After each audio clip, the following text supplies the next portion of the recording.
Hey there YouTube, welcome to Draco Ray Gaming. Today we're going to be talking about optimizing Windows for gaming, getting the best performance and settings so that you can run your games as fast as possible in Windows. As usual, no BS, no fluff. Here we go.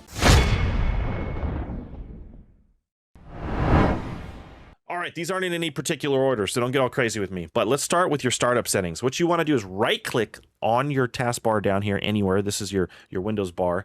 Right-click down there anywhere on the bar, and then go ahead and go to Task Manager. So what we want to look at is your performance, your processes, everything, your startup. So kind of slowing down here. I always like to take a little gander at how my system's actually doing. CPU, memory, disk space, and just see what it's doing.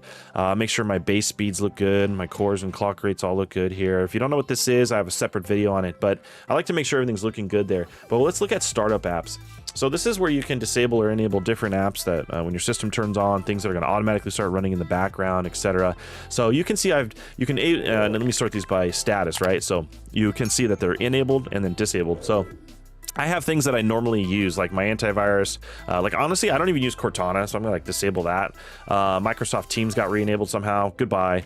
I'm gonna right-click and then just disable it is what I'm doing. So, but you know, my start menu filter, I have like a little skin filter, and my antivirus, and my RYZEN synapse and settings for my mouse and keyboard, and my headset settings for my equalizer. I'm gonna go ahead and keep on. So I'm leaving all these enabled, just the core things that I need.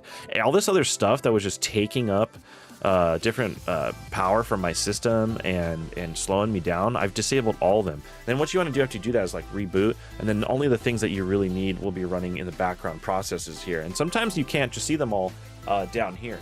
Sometimes you won't be able to see everything running down in your task tray icon. You'll need to actually go into the task manager here and go to processes and look at it, and you get a better view if you actually go to details. This will give you a better view of what's going on, and you can sort by how much memory it's taking up here, or CPU, and see what's actually all these things are running in the background, guys. Like, there's a lot of stuff that takes up resources from giving you FPS and different settings, or different system performance.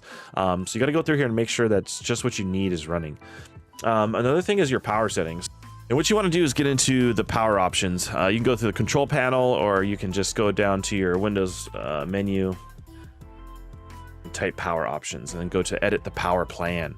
And then you want to go in there and you'll be here. So right, you can see I'm on high performance. You could change the actual settings inside of here to when your screen turns off or not. I'd put to never. I'm always on, when I'm on this thing, I'm usually playing. But your display, your process power management, your sleep, everything in here you can actually go in and check.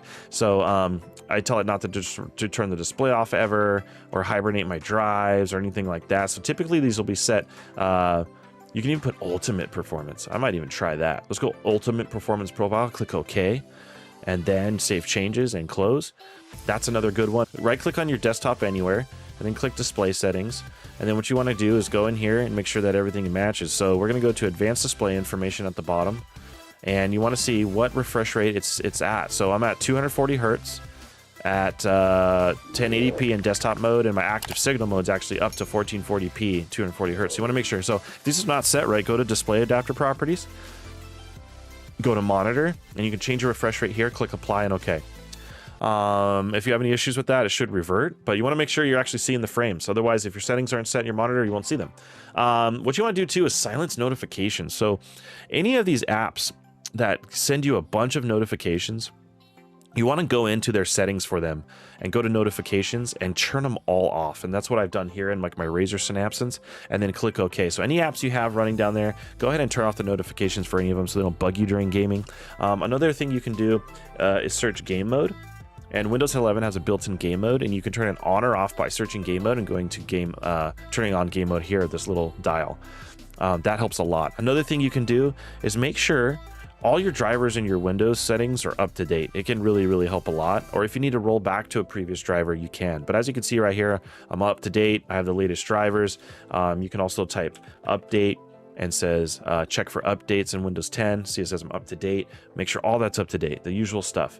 Another thing you could do is get off the Wi-Fi. Run Ethernet. Run an Ethernet cable. Run an actual internet cable and plug it in directly to your PC. A lot of these motherboards nowadays, gaming motherboards, have actual gaming NIC cards built in. And when you plug in, they're really optimized to get you the most speed. You don't have any wireless interruptions. Wi-Fi can be really good, but only if you invest a lot of money in it in your house. Or if you have a big 2-story house, Wi-Fi could also be the cause of your system not responding as quick as possible in-game or when you're browsing the web, etc. Has a lot to do with it. The other thing you can check is down in your tray icon. Down here is, or I'm sorry, over here. Over there is right-click on your, or actually you can even search it in here. You can type Nvidia settings, or Nvidia control panel. And we're going to go in there, and there's a lot of different settings in here too. And Radeon cards also have similar thing, but they have different settings that you can check and put for high performance. So let's go through some of these.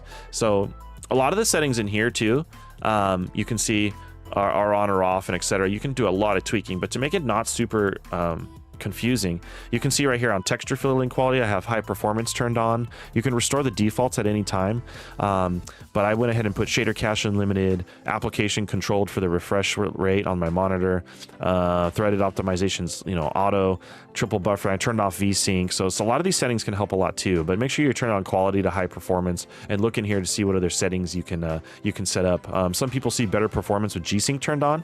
You can also turn that on. And other than that, it's pretty much it. That's a quick rundown of some settings you can change to get some more performance in Windows and get those gaming FPSs and performance up. I'm Draco Ray, here to help the gaming community, and I'll see you next time.